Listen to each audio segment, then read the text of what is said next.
Hi, I'm Dr. Ebony Stone, and this is the Black Woman in the Corner Office. Hello, hello, hello, and welcome to the Black Woman in the Corner Office.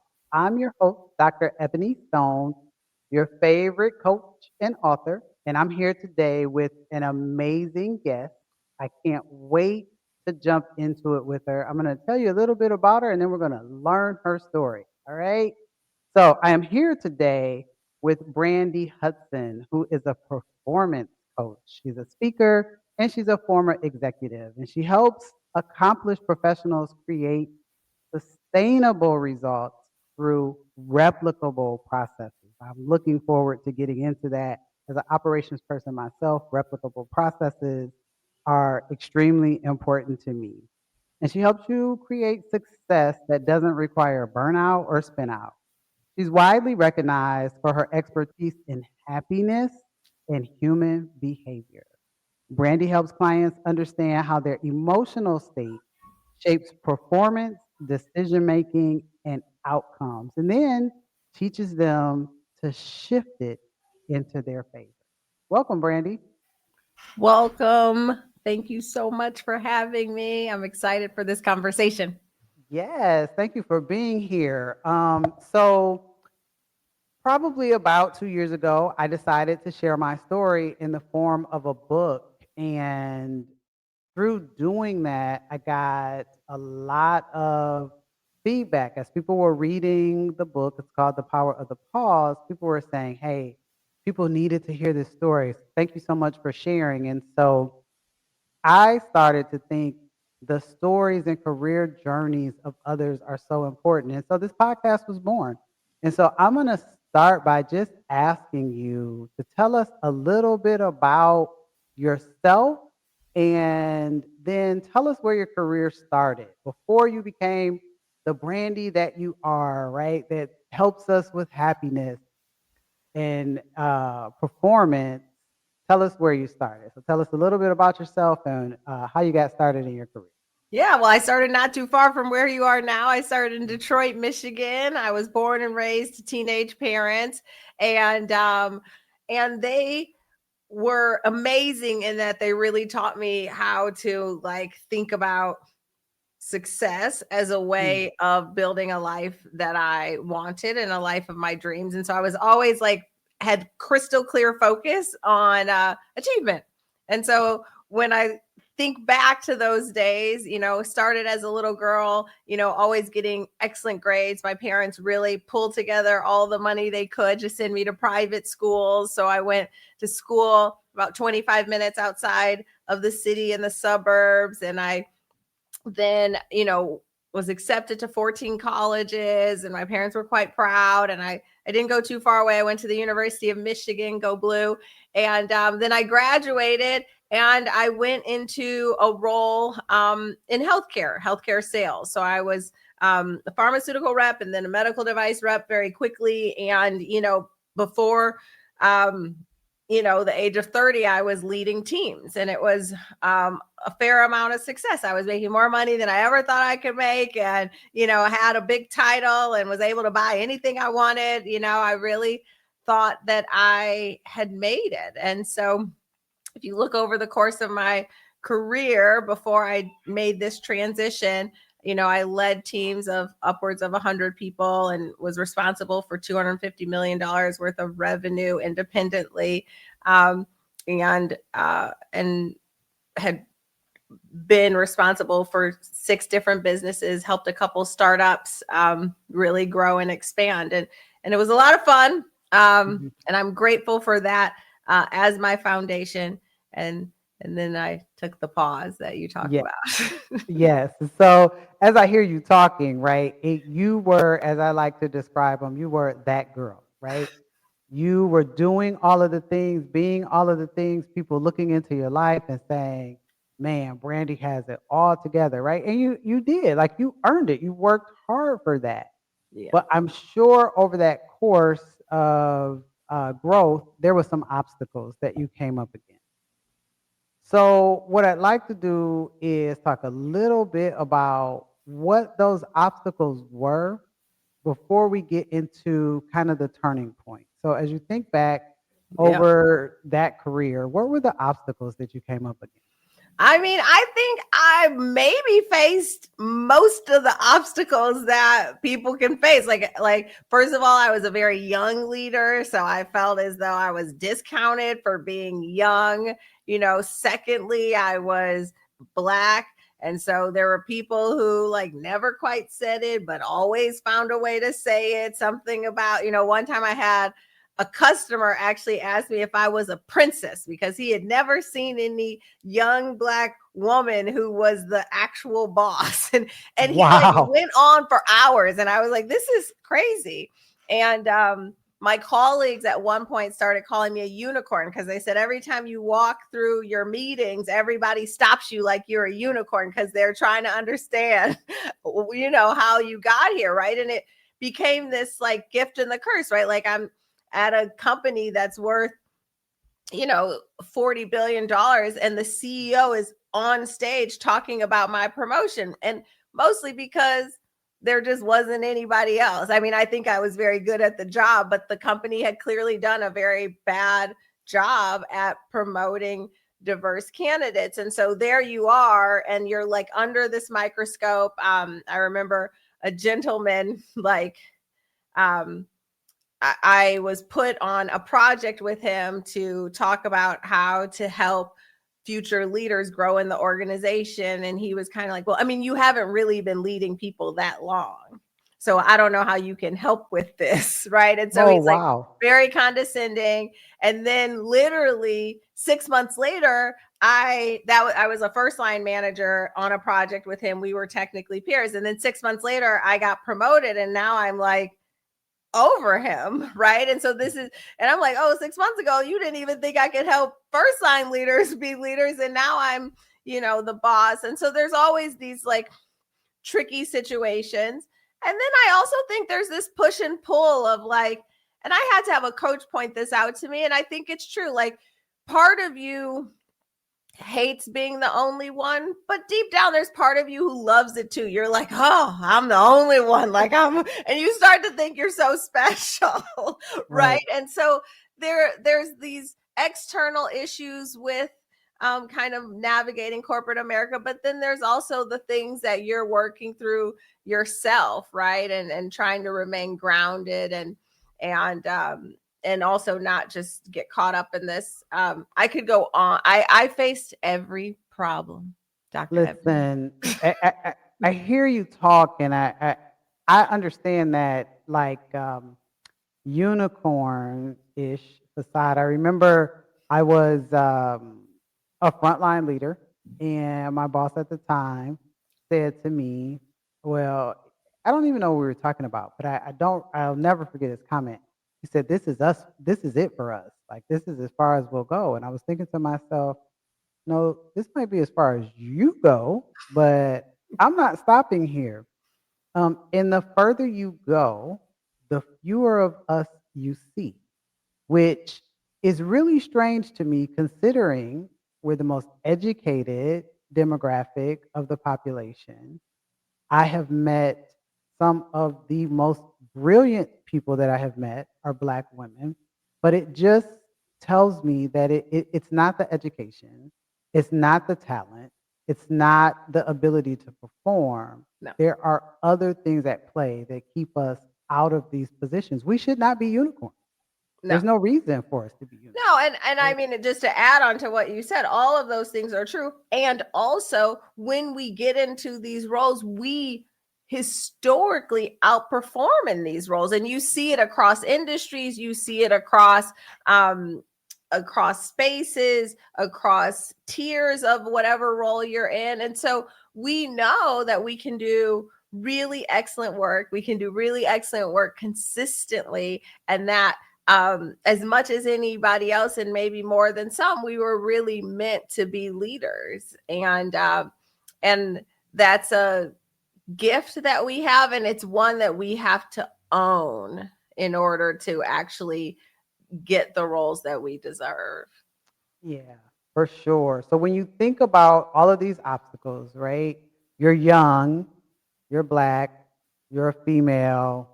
all of these obstacles, what was the turning point, or was there one turning point where you said, no, I'm not dealing with this. I'm not going to let this keep me back. I am going to become the Brandy that I know I can become.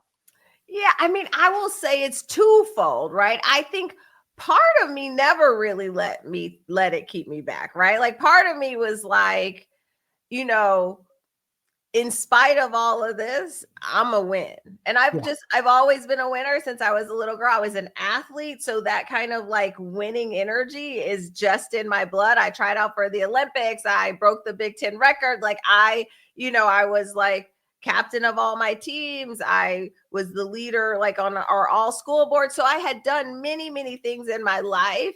And that's even what led me to this work. Cause I was like, if I can win in all these ways, like how do I take these skills, right, of someone who can just rinse and repeat? How do I take these skills and apply it to like how I actually navigate life and how the journey feels? So I don't know. I think my bigger turning point wasn't about like, will I win or will I not win? Because I'm a win one way Okay. or another. I'm a win. But it was like, how do I want my journey to feel? How do I want Mm, life to be? Is this all that there is? I've checked all these boxes. I've gotten all these jobs. I have this amazing husband. I live in a big fancy neighborhood. I make more money than I ever thought I had. And it doesn't feel the way that people told me this was going to feel. And that's when I took a step back and said, like, oh, I'm going to like shift how this feels because I want to live a life that feels as good as it looks. Like I don't want to be faking it till I make it, right? And so that yeah. was really my shift because I was never going to lose. It's not in my DNA. My parents gave me that. Yes. I love that. I want to live a life that feels as good as it looks. I love that. So I want to back up for a second because you did something that I don't even know what percentage. I was going to say it has to be less than 1% of the world does. You tried out for the Olympics. What was that like? And do you think that impacted your perception or your outlook? Yeah, I think, right, like in all the ways, what we know is that exposure and opportunity is what helps build people's capacity for possibility, right? And I don't think I'm any different in that way. And I had a coach. I was a walk on at the University of Michigan, so I walked onto the team. And the year that I walked on, all the other sprinters, they were in like the track and field magazine. I don't even think they make the magazine anymore, but they were in the magazine. And so I was like, man, there's not really a space for me because I had been a sprinter.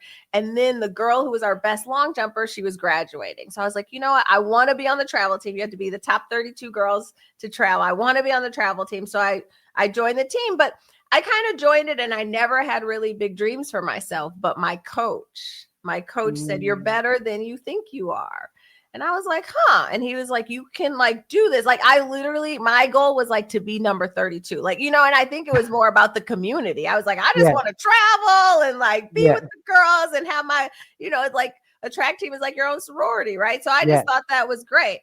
And he was like, you can be really great at this. And he just challenged me one time and told Mm, me I could be great. And I just started working really hard. And then I just kept moving the bar. And I remember before my junior year, he said, you are one of the best long jumpers in this country. And I was like, really? And I hadn't jumped further than 19 feet. And I came out that very first meet because you don't measure at practice. I came out the first meet and I jumped. And the announcer says, with the nation leading jump, Brandi Bentley. That's my maiden name, Brandi Bentley. And I was like, goosebumps just came all over my body. I was like, what? I'm the best in the whole nation, right? In this moment. And that's just where you start to see, like, oh. And so I do think, right, like I do a lot of board work and community work now because I believe deeply that just having someone believe in you and show possibility, right? And I had that in my parents and my grandparents since they were so young, and then I had it in this coach, and I always try to pay that forward. But yeah, and then once you get to the Olympic trials, you like, especially you're 18 years old, I'm like, I am really good. You're like, Can't I'm tell that me girl. nothing. I'm that girl. Like, don't try to tell me anything Yeah. otherwise, you know? Yes. Yeah. Yes. I love that. I love that. So you try out for the Olympics and you have all of these amazing checks in the win column. Yes. What made you say, okay, now it's time for me to transition away from this? You said you were at a point where your life didn't feel the way you thought it should, but what made you decide that the transition that you made was the right transition? And what did that look like? Yeah. Well, I was very fortunate, right? Like I said, I had worked to like partner with a company that had increased on the stock market 5 times in 18 months. So I had been very successful. And, my husband has his own business that does very well. So I was in a position where I could pause, just like really pause. I didn't have to transition. But the irony is, I didn't really know it. Like, even though on paper, like, you're like, okay, we're good. My husband literally one day had to say to me, because I was complaining, he's like, you don't have to do this. And I was like, wait, what? And he's like, you don't have to do this. And it was just like such a beautiful like testament to his like love and support of me, and also just like such an aha moment, right? And so in that moment, I actually just decided that I wanted to really distill, because I am like a framework kind of like first X then Y, build a plan kind of person. I wanted to really distill what it takes to build a life that you love. And so I stopped working. And in those moments, I just really start um, to really put onto paper what it takes to have it all. And I really concluded, and now I know for sure that we can have it all. Like, all of our dreams are really meant for us. Like, we don't have these dreams because we're aspiring to something that's beyond our capacity. We have these dreams to show us what our capacity actually is, and then to do the removing of the things that are blocking us from aligning to it. Yes, yes. So you had an opportunity to pause, and I really believe in life. And it may look different, right? The pause may look different. Someone may not be able to walk away. Maybe they don't have a partner that can sustain them financially. But I believe wholeheartedly you can walk away for a weekend or maybe take a trip to just think, right? Because sometimes we're moving so fast and doing so many things that, like you said, Brandy, somebody has to say, like, you don't have to do this. It, and while it seems like you would know, you probably did. You never even stopped to think about it, Never. right? You never even stopped to think about it. And so you said you love frameworks, right? And so I kind of smirked when you said that because I do as well, right? And I function in this kind of this space where I like repeatable processes and things of that nature. So you made this transition, and I know there is a framework that you have that you work out of. So tell us a little bit about the work that you're doing now and what that looks like. Yes. So the work that I do, I'm a performance coach. I'm an expert on how our emotions shape our lives. And ultimately, I help people do what I did. I help people build a life that feels as good as it looks. And so I work with highly accomplished professionals who want to achieve an even more audacious, a much more bigger goal than they have. And we're going to shorten the timeline to achieve that goal, but we're also going to make it feel less stressful. And I have created a framework called BASE, because I think it's foundational to building a life that you love. And it's beliefs, alignment, self awareness, and emotional resilience. And if you take like every goal you have and every problem that shows up in your life and you put it through the lens of this framework, which I can walk you through if you'd like, then and you're disciplined about it, because there's no one hit wonders here. But if you're disciplined about it, then you can create this inevitable success because it's a repeatable process. And these aren't original ideas. These are like the soft skills that most accomplished professionals really don't spend time on because we're so busy trying to run through walls. And these are like the universal laws of the universe that God has given us. And I've just distilled it into these 4 things to help make it really accessible to everyone. And I really believe deeply, I want it to be accessible to people who look like us. That's very important to me. Yes, I love that. We're busy running through walls, literally. Literally. Like, as you were talking, I said, Brandy, we got to talk off camera because I can just see the frameworks working together, right? How do you take a pause and then build the Yeah. life you want? So yeah, we'll have to talk off camera. But tell More. me, as folks work with you, what can they expect? Yeah. I mean, so I'll walk you through the framework because, like I said, we're going to take every goal you have, we're going to take every problem that's showing up in your life, and we're going to like look through this lens. And so the Mhm. B is like, what are the beliefs that you have, right? So there are always bad actors in the world. And if I think about that guy who thought I wasn't, good enough, or the doctor who thought I was, a princess, or the CEO who wanted to use me as his bulletin board, what is it called? A board, whatever, you know what I'm trying to say, but Yes, like poster board, it's poster right? board. Yeah, Thank you. You know, all of those things, right? I had these beliefs about how hard it was going to be for me. And so I Mhm. am constantly looking through this lens of like, yep, they're not going to like me because I'm so young. Yep, that old guy from Georgia, he's not going to really want to work with me because he's going to wonder like how I have the same job as him. And so when we have these beliefs, when we're looking through this lens, even though I'm not absolving the bad actors, we're more likely to pull those things into our experience, right? They're more likely to show up for us, right? Yeah,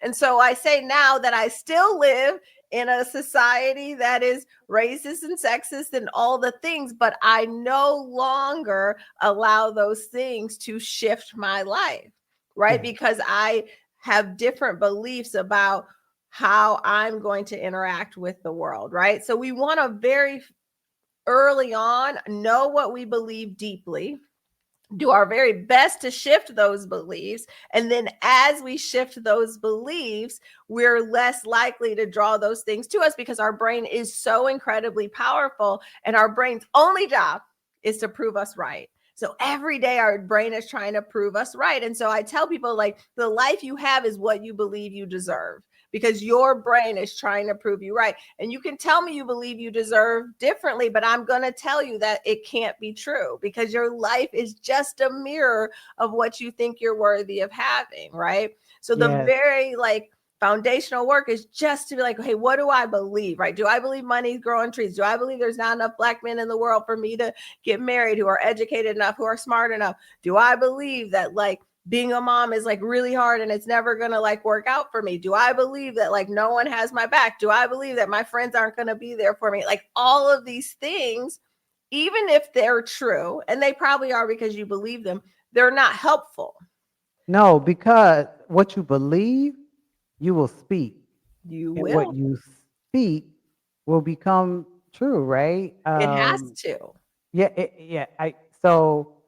Everyone knows that I am a Christian, right? And so I believe 100% that there is power in the tongue, right? The power of life and death is in your tongue, and if you believe it, you're going to say it, and if you Yep. say it, it will come to pass.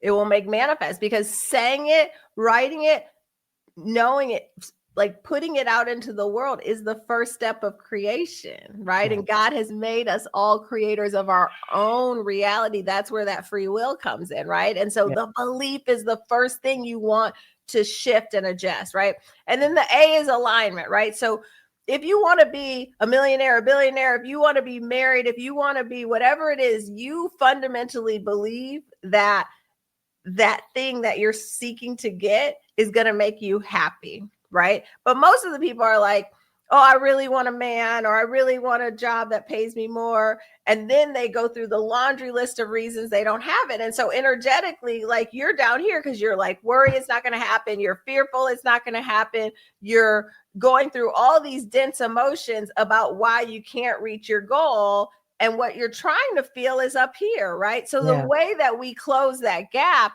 is by having faith, if you believe, having a yeah, knowing, having yeah, belief, knowing it's your truth, whatever you want to call it, you have to have that in advance. yes, Believe as though it has already happened.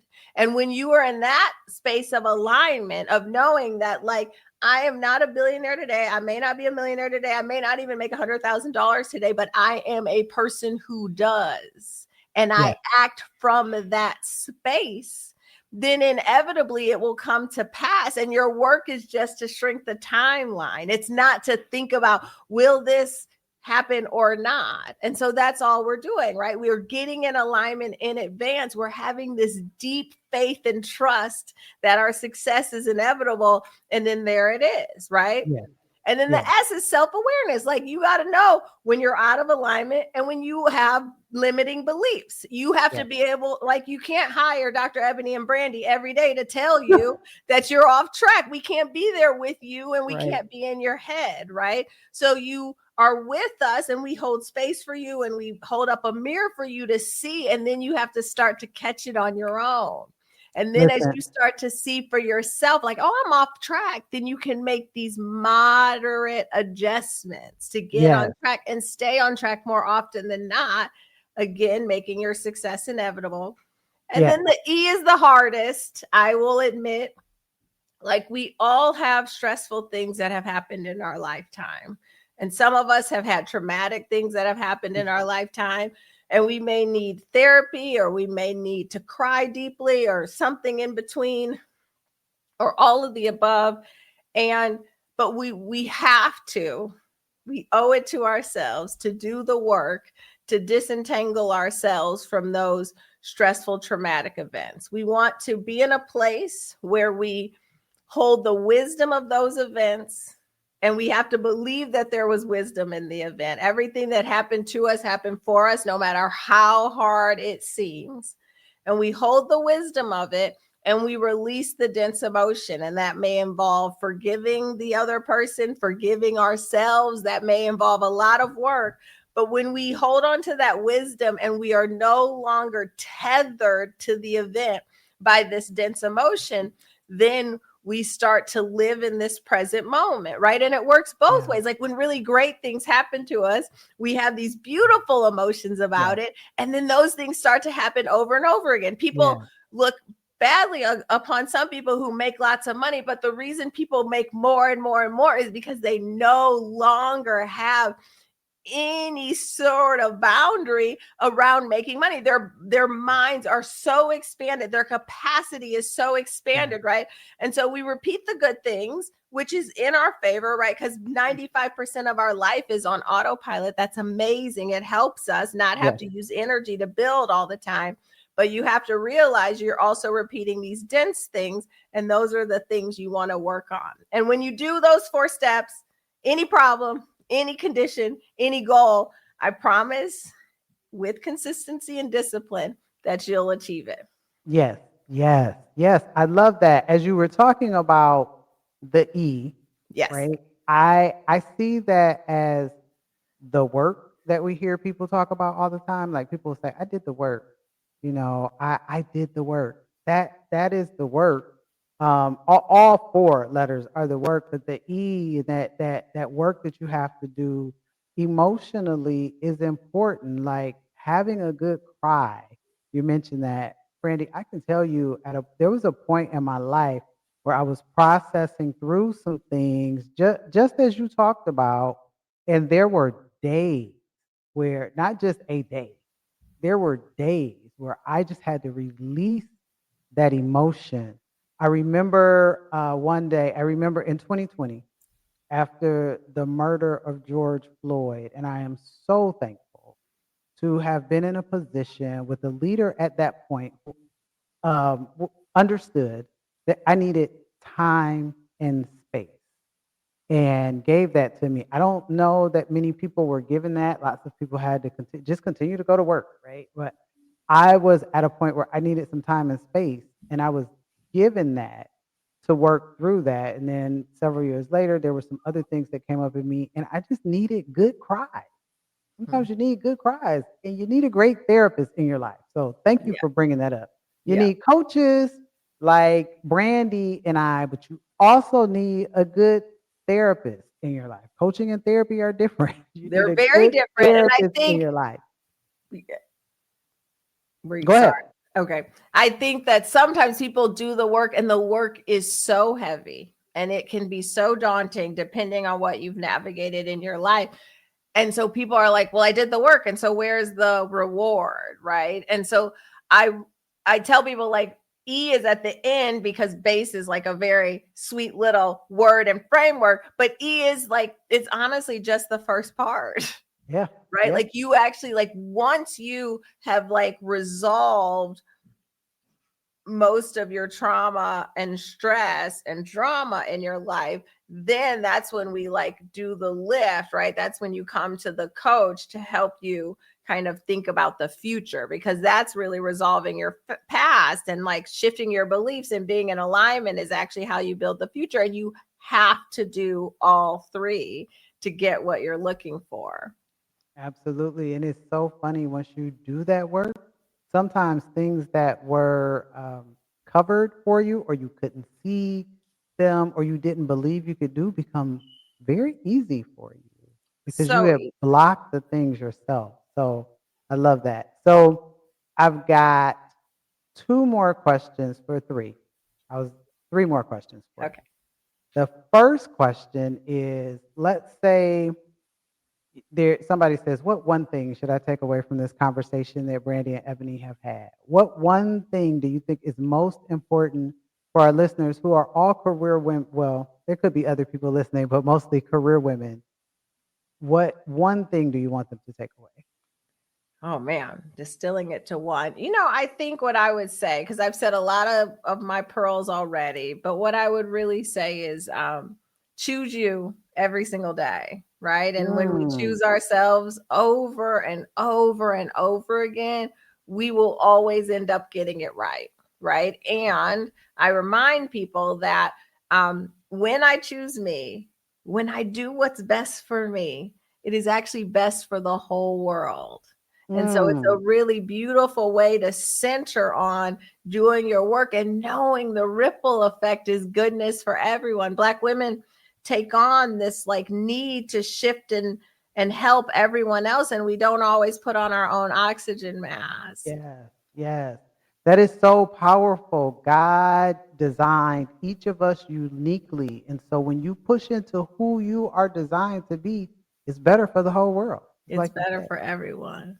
So I am listening and I need a performance coach. I want to engage with Brandy. Where do our listeners engage with you? Where do they find you? What do you have going on right now? I love that. You can find me at Brandi B. Hudson on my website, my Instagram, LinkedIn. It's all Brandi with an I, B, and then Hudson. And you can email me at Brandi at hibrandi.com. Yeah. And I have a Substack that comes out every Tuesday and a question and answer podcast. So I'm not interviewing people, but if you have any questions about your life and you want to just start there, you can submit the questions at my email and I answer them every other Thursday. It's a lot And of we fun. will, yes, yes, we'll make sure we put all of the links in the description and the recap of the podcast so that folks can have it. And then I have my final question, which I love to hear, and it's amazing the answers I get. So here we go, Brandy. Someone wants to make a movie of your life. All right. What is the title of that movie, and who will play you? Okay. The title is going to be Unstoppable, and Kerry Washington is going to play me. Yes, Unstoppable. Kerry Washington, you hear that? We want you to play Brandy Hudson when the Unstoppable movie comes out. So, Brandy, listen, I have learned so much just chatting with you. Definitely want to continue the conversation and just see what work we might be able to do together. But thank you so much for dropping the gems that you dropped today on our audience. You guys, listen. Make sure you tune in to Brandy's podcast. If you have questions, submit them so she can answer them for you and engage with Brandy and her community. All right, guys, we're going to get out of here. If you haven't already hit that subscribe button and you're watching on YouTube, make sure you do. Otherwise, make sure you download these episodes where you might be listening. And until next time, keep spreading that Black girl magic on everything you do. We'll see you soon. Bye bye. Hi, guys.